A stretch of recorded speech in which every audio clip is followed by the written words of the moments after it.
It was a peaceful November morning in Junction Colorado, until it wasn't. Inside a quiet two-story home, 34-year-old Jennifer Black and her 6-year-old daughter Abby had vanished. The bed was stained with blood, a jewelry box stood open, yet nothing seemed broken or stolen. At 4:20 p.m., Michael Black, Jennifer's husband, called 911. He had just returned home from work. But as detectives arrived, a chilling question surfaced. Was the threat ever outside the house? Michael Black, a Navy veteran, seemed to live a stable life with his wife and daughter. On November 13, 2001, he came home to find his family missing, and what looked like a violent scene in the bedroom. There were no signs of forced entry, just silence. The crime scene was too clean, too controlled. Although Jennifer's jewelry was scattered, nothing of value was taken. Her minivan had faint bloodstains, but inside the house, spotless. Michael claimed he left early for work, but investigators found inconsistencies in his timeline and in his behavior.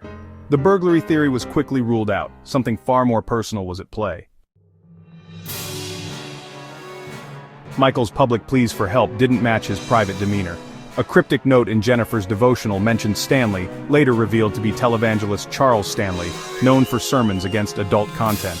That led investigators to the family computer, where they found hidden adult images.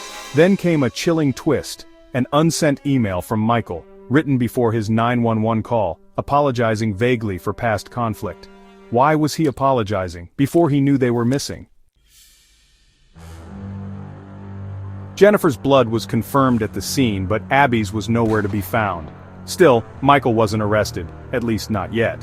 Then, a new lead came up. Coworkers said Michael took out the trash multiple times the day Jennifer disappeared, which was, pretty unusual for him. Detectives started to theorize that he used a company dumpster to hide her body. Using waste tracking data, they pinpointed a massive section of landfill. For 16 grueling days, teams dug through toxic garbage. Then, a breakthrough. Jennifer's remains were found. She had been shot in the head, likely in her sleep. Abby was never found. Michael was arrested. Prosecutors argued he murdered Jennifer, staged a fake burglary, and dumped her body to cover it up. There was no confession, no murder weapon, but the jury found him guilty of first-degree murder. His conviction was overturned in 2014 due to juror misconduct, but in a 2018 retrial he was convicted again. Michael Black is now serving life without parole. He has never admitted guilt. Abby's fate remains a mystery. For investigators, this wasn't just a case of murder, it was about control, secrecy, and the collapse of a carefully curated life. And in the town of Grand Junction, one family's silence still echoes. Thanks for watching. For more real stories and cold truths, subscribe to Unreal True Crime. And, check out our new series, Latin Crimes, for gripping cases from Latin America.